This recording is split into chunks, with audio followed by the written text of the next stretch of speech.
Sasquatch is one map away from being knocked out of the tournament. So, let's see how it goes. And, oh, that's nice. These minerals are in nice little baskets. That's very cute. Look at that. Yeah. Such a cute feature. Indeed. Just make them a little bit more convenient to collect. You know, that should actually give a 5% mining speed increase. That should be something that is added into this map. Might skew balance, but yeah.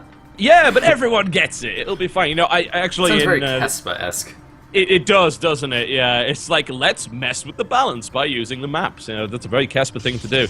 You know, I've thought about messing with that kind of stuff in the Clan Wars. I might do that in future months where we have maps that are slightly faster for mining and things like that.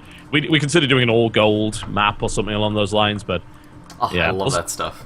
Yeah, I think that's a great idea. The meta and counter meta that would develop as a result of that could be hilarious. Anyway, here we are on Star Runner, ladies and gentlemen. Down to the south position. In the pink trunks, playing Zerg. One map away from elimination, it's Root Sasquatch. Versus his opponent to the north position. One of the favorites to win the tournament, however, losing to his teammate. He was very annoyed to find that he'd been put up against Impact first, by the way. He knew that Impact is not to be messed with in this matchup. In the baby blue, for Axiom, it is CranK. CranK fighting! You've switched allegiances. I have no allegiances. I was actually rooting for Beastie. And CranK. Those are my two favorites. Well, they both got knocked to losers. Indeed, which means one of them is definitely going to be eliminated one way or the other. Alright, here we go. CranK with a quick scout here, also opening with the Forge once again. Needs to be a little bit more aware of the possibility of that Hydra attack, I think, this time around. It's caught him aware just way too many times. He did respond to it properly last time. Yeah, the concern that I've got is that he invests so much in cannons that don't actually kill the Hydralisks. The economic damage that attack does is forcing him to build like 5 cannons. Yep. You know, losing the Forge is annoying, but building 5 cannons, that's a huge amount of money that could be invested in something else. It's actually really scary from a protoss perspective. You just don't know how many Hydras are behind that first batch of Hydras. It could be a ton. He could be going all in with Hydras, and if you don't have enough cannons, you're just dead. Yeah. So protosses tend to stay on the safe side because you can't really get a read on the back of that. So usually you just play a bit safer, you get your tech, and then bust out with a strong army that will shred those Hydras.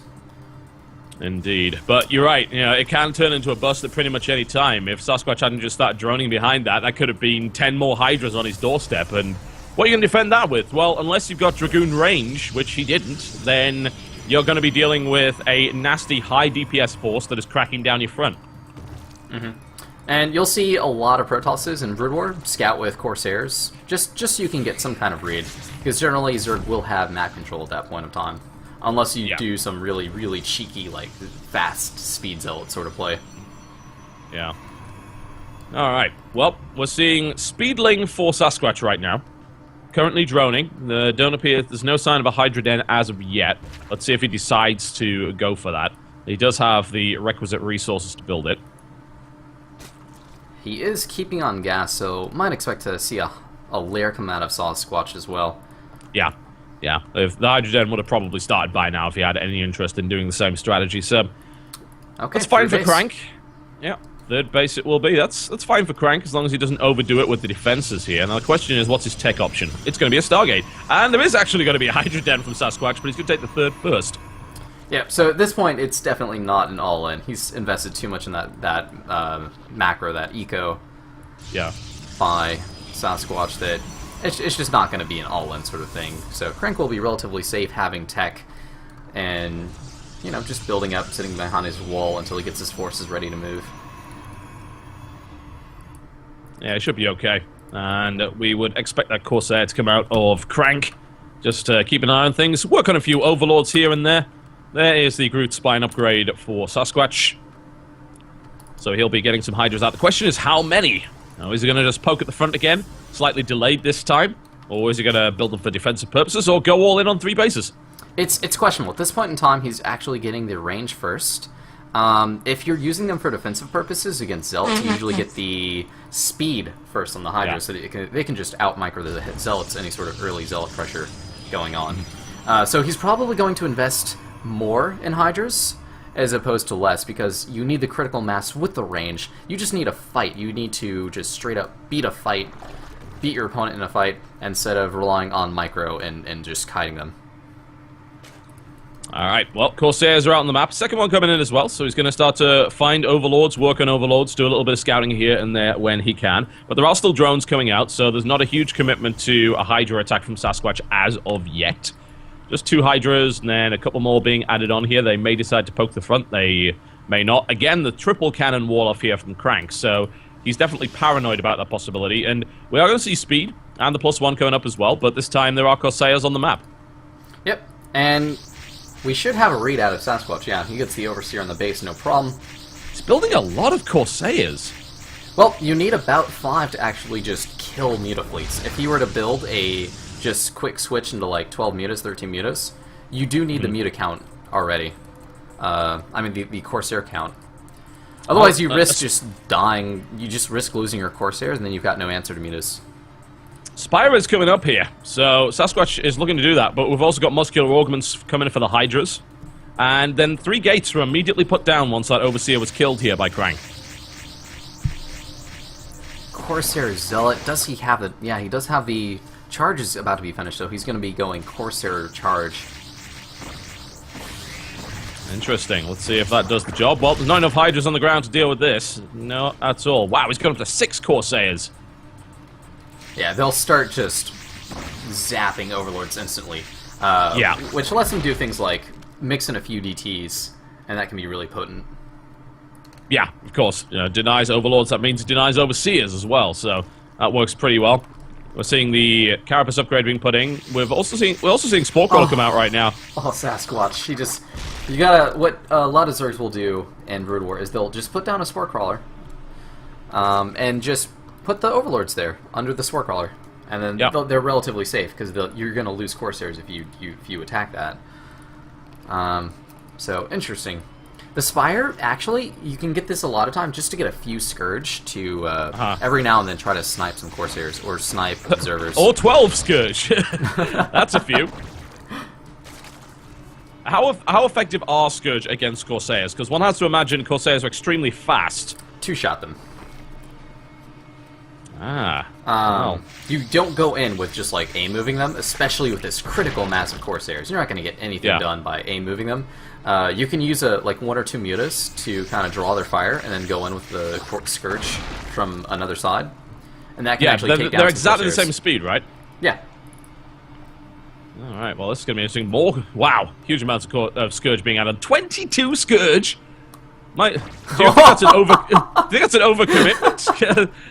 It seems like a few. He really wants those Corsairs dead. I mean, they're pretty annoying. Like an overcommitment. But Sasquatch can't actually. He's building 11 Overlords. Oh, Scourge connect and take out. Yeah, those Corsairs are dead. Oh, there's the overkill. He's kiting. Yep, he's managed to get away with 1. And now we've got the Hydra and Ling attack. However, there are Templar, but do they have Storm? Nope. They do not have the energy for Storm right now. The Corsairs are on their way back, being chased by Scourge across the map. Zealots are trying to fight here, and they're doing a decent job, but they're not going to kill all the Hydras by the looks of it. The Scourge are driven away, and there is actually now Storm available, so this attack is in fact going to falter, and the Zealots with their +1 are able to win out. Yep, there was just not enough investment in those Hydras, and so maybe that over-investment of Scourge has come back to bite him, or he just doesn't have the Hydra count. And if there was no Storm, then tons of Hydras would actually have been great in that scenario.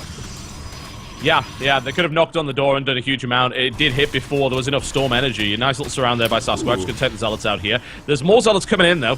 The Scourge are trying to ward away the Corsairs, but there's Templar with Storm, so I don't see this doing anything. And Sasquatch realizes that takes a 4th base behind that and is taking up 2 Viper Nest. The Viper Nest. So he's... I don't know if he's going to go straight into Hive Tech. You can get, like, quick Defiler stuff and use that in conjunction with Lurkers. And that can just let you be safe for a, like, hang back sort of, protect all my bases sort of style. where goons are usually going to be busting down lurkers. And yeah, it is going to be hive tech. Oh, a lovely engagement there by Sasquatch. He locks down the Corsairs with Mutalisks and then just smashes them. That's a problem. I mean, there's 11 Mutalisks now, so we've got Singularity Charge being added on and got to bring in Dragoons for anti-air, but these Mutas are going to have free reign for a while. The Archons are the better answer against the Mutas for anti-air. They're just going to kind of chase around the Mutas, around the entire map, while the Mutas run around and be annoying. So he's relying on Archon and Storm to actually shut down these Mutas, which is it's just not a convenient solution compared to something like Corsairs. What we can also do is warp in some Blink Stalkers. They start with Blink. They're very agile. They do a lot of damage to light, and they can act. They're better counters to Muta than they are in SC2. Well, Sasquatch is going to make his way around here. The main army is kind of thick. Lovely pick-off, though. Lovely pick-off. Kills a Templar quite nicely. A Storm lands, but doesn't do a huge amount of damage. He needs to be careful about how he engaged here. He's trying to pick the Templar off. He gets... two Templar! They were full on energy. CranK too slow there. Sasquatch with an excellent Mutalisk move. He eats an Archon shot, though, and his entire Mutaflock takes that. So they're all deep in the yellow and the red. I think it was worth it for 3 or 4 Templar, though, especially with that amount of energy. And CranK's got to be kicking himself for allowing that to happen.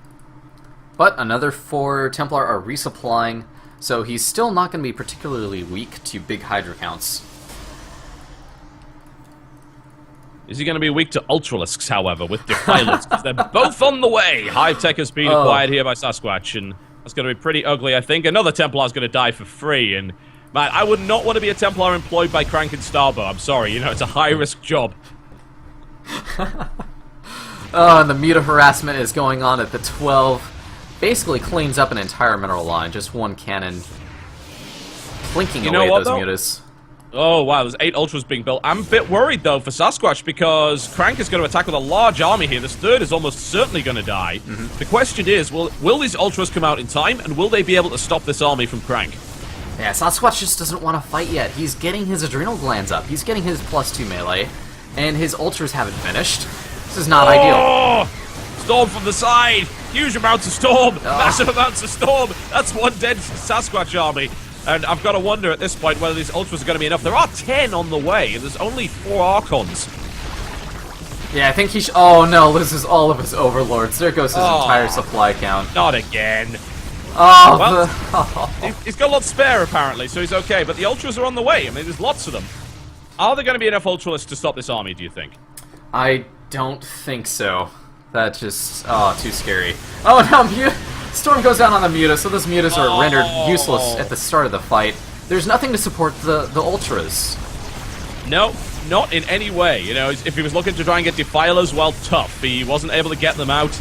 And as a direct result, there's more Dragoons coming in and reinforcing across the map here. The Ultras are caught in a terrible angle. Another base is going to go down. CranK continues to push. Sasquatch plunging below 100 supply, 90 supply, going down to 80. Right, we have Zealots. The Ultras coming for the flank. Oh, dear.